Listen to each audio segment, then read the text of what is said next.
Okay hello दोस्तों, कैसे हो? बढ़िया होंगे। आज का ना वीडियो लेकर, माफ़ करना भाई, आज थोड़ी वीडियो लेट आ रही है, उसके लिए कभी कभी ऐसा हो जाता है। तो आज हम लोग रोमन रेंस की एक नई अलायंस के बारे में बात करने वाले हैं। और जो मैं नाम बताऊंगा ना, बहुत ज़्यादा शॉकिंग है, क्योंकि ये ब्लड लाइन की फैमिली से नहीं है, लेकिन पॉल हेमन का उस मतलब वो आदमी पॉल हेमन को पसंद है। और साथ में केविन ओवन, सैमी जेन का भी रेसलमेनिया के मैच के बारे में बात करने वाले हैं। सुपरस्टार शेकअप का क्या चल रहा है उसके बारे में बात करेंगे। आपको कुछ नहीं करना है, आज की वीडियो देखना है लास्ट तक। देर किस बात की, चलो स्टार्ट करते हैं भाई फिर आज की वीडियो।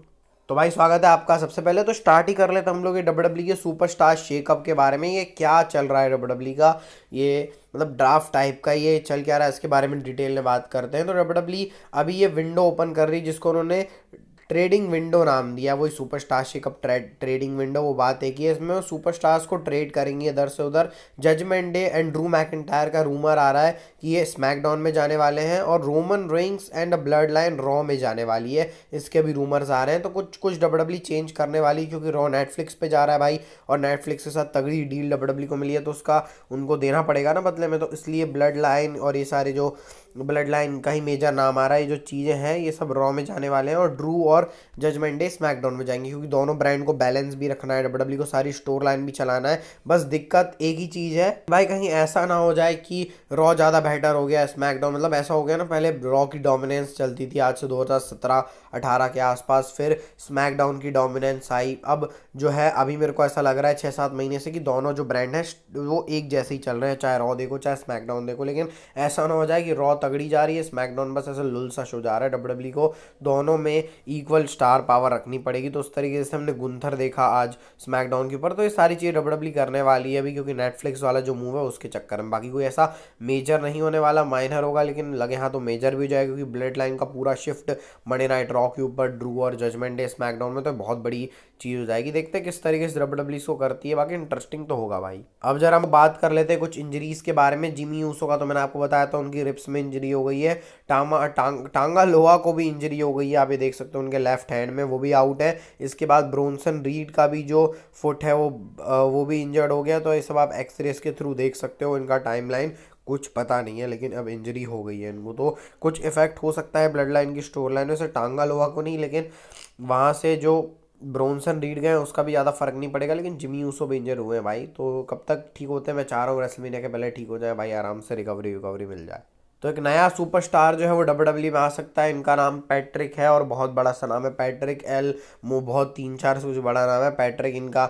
ऐसे ही समझ लो, आप सर्च कर लेना इनको। पैट्रिक ये ऑल लीट रेसलिंग में काम करते थे, अब ये फ्री एजेंट बन गए हैं। और ये लूचा लिवरेज का वही जो है, बहुत मतलब इनका अच्छा है, मतलब साइज वाइज वगैरह जिस तरीके से हम लूचा लिवरेज को देखते हैं ना, उस हिसाब का नहीं, इनका साइज बढ़िया है। तो ये डब्ल्यू के अंदर आ सकते हैं, इनके चांसेस हैं। और जो कार्मेलो हेज को जो बोला है ना निक ऑल्डिस ने कि भाई कार्मेलो हेस का जो है, स्मैकडाउन के रिव्यू ने देखी देख लेना, उसने बताया हुआ है कि कार्मेलो हेस को बोला गया था ना कोई सुपरस्टार के साथ तुमको मैच मिलेगा, तो क्या बताओ पैट्रिक ही हो, इनका डब्ल्यू में रिटर्न हो सकता है। अब बस ये रिपोर्ट्स हैं, देखो कितनी एक्यूरेट होती हैं। अब एनएक्सडी के बारे में बात कर लेते हैं। एनएक्सडी का जो डेडलाइन का प्रीमियम लाइव इवेंट है वो खत्म हुआ है भाई। बहुत टाइम बाद मैंने ऐसा मूव देखा है कि जो ट्रिक विलियम्स हैं वो रोप में फंस गए थे भाई। उनका जो गला है और जिस तरीके से रेफरी ने उनको निकाला भाई, मतलब ये बहुत ही डेंजर मूव भी हो सकता था कि जो ट्रिक विलियम्स है भाई, उनको पूरा ही गले में रिंग बन गई है। उनकी जो रिच हॉलैंड के साथ मैच था, रिच हॉलैंड की जो स्टोर लाइन एनएक्सडी में चल रही है भाई, बहुत तगड़ी चल रही है। ऑब्वियसली बात है ट्रिक विलियम्स जीत गए, और जो सर्वाइवल मैच था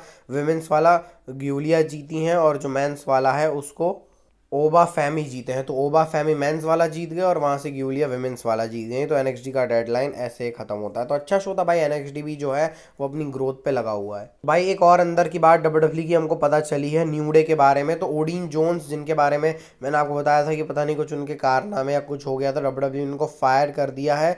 उसके पहले जो डब्ल्यू का ओरिजिनली प्लान था ओडीन जोन्स को रिप्लेस करना बिगी से, मतलब ये नई न्यू डे बनाते जिसमें बिगी की जगह ओडीन जोन्स होते, क्योंकि कोफी किंगस्टन इंक्लाइंड थे इनके ऊपर। एक्जेवियर वुड्स को भी कोफी मना लेते, और फिर ओडीन जोन्स वाली न्यू डे बनती है, वो जो हील न्यू डे है, और जो बिगी जैसा काम कर रहे हैं। बिगी ने भी ट्वीट किया था ओडीन जोन्स का कि भाई उनको अपने अपने आप को वो ओडीन जोन्स से कंपेयर कर रहे थे वहाँ पे। तो इस तरीके से W store line new day की चलाने वाली थी। अब ओडीन जोन्स चले गए, तो वो बिगी को रिप्लेस करके अब कोफी और एक्जेवियर वुड्स साथ में है। तो भाई तगड़ी चीज़ हो सकती थी, लेकिन अब वही बात है ना भाई, आदमी के जो कारनामे हैं वो उसकी अच्छी चीज़ों को ले डूबता है। बोडिंग जून्स के साथ वही हो, आप कोफी और एक जेवियर साथ में। अब फिर भी भाई कोई फ़र्क नहीं पड़ता, अभी भी हम स्टोर लाइन को ऐसे ही देखेंगे भाई। मैं तो इसके लिए बहुत इन्वेस्टेड हूँ कल के मंडे नाइट रॉ में कि न्यू डे क्या कारनामे, कल नहीं परसों वाली रॉ में क्या कारनामे करते हैं। वैसे ओडिन जोन्स का भी एडिशन इस पर ठीक ठाक सा हो सकता था। तो जो ड्रू मैकेंटायर है उनका आप ट्वीट देख सकते हो भाई, reliable sources told me the players were saying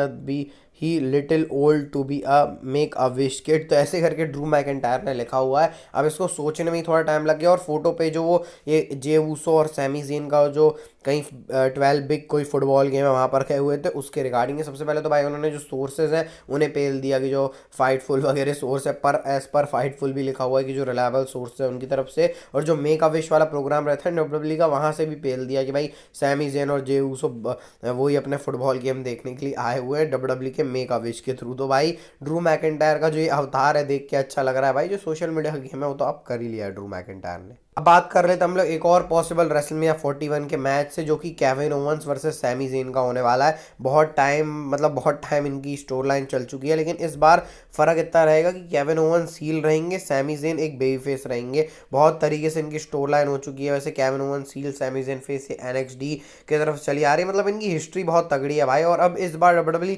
कौन सी नई लेयर रखने वाली है, जिसकी हिंट केविन ओवंस ने स्मैकडाउन में दिए थे कल की भाई सैमी को तो मैं बाद में देख लूंगा, लेकिन अभी मेरा फोकस कोडी के ऊपर है। लेकिन तो अब केविन ओवंस भड़क गए हैं तो सैमी ज़ेन के ऊपर भी आने वाले हैं, क्योंकि भाई तू ब्लड लाइन ने मेरा करियर ख़राब कर दिया, तो अभी भी उसी ब्लड लाइन के साथ है ऐसे करके। तो भाई बहुत कुछ इनके बीच में हो सकता है आने वाले टाइम में। मैं तो इंटरेस्टेड हूँ किस तरीके से केविन ओवंस और सैमी ज़ेन की स्टोरी अब चलती है। बाकी थोड़ा सा बोरिंग नहीं हो जाएगा केविन ओवंस सैमी ज़ेन फिर से? एक बार आप बताना कमेंट सेक्शन में। वैसे अब बात करने वाले हम लोग आज की नेक्स्ट फाइव स्टोरी के ऊपर, और आप अपोलो क्रूज को देख के चौंक गए होगे भाई कि अपोलो क्रूज यहाँ कहाँ से आ गए, कई को तो नाम भी नहीं मालूम होगा भाई।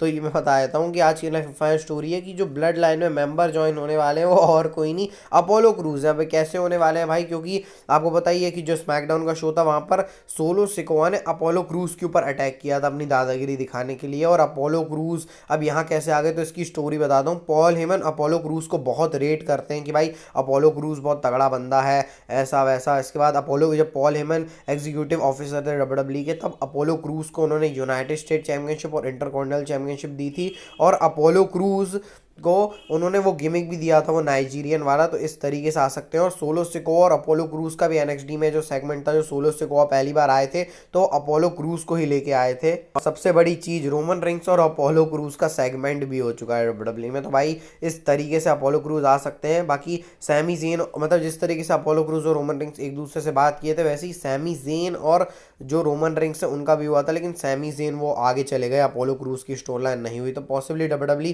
अपोलो क्रूज को टेम्पररी ब्लड लाइन में ला सकती है, ताकि रोमन रिंग्स की छत्र छाया में अपोलो क्रूज का भी फायदा हो जाए। तो भाई अगर ऐसा होता है तो देखने में इंटरेस्टिंग तो होगा। वैसे अपोलो क्रूज का स्टॉक बहुत ज़्यादा नीचे चला गया है भाई। अगर आपको वीडियो अच्छी लगी तो लाइक सब्सक्राइब कर देना। आपको बताइए मोटिवेशन आपके लाइक सब्सक्राइब से मिलता है, आपके सपोर्ट से। बस मिलते हैं नेक्स्ट वीडियो में। Health is wealth.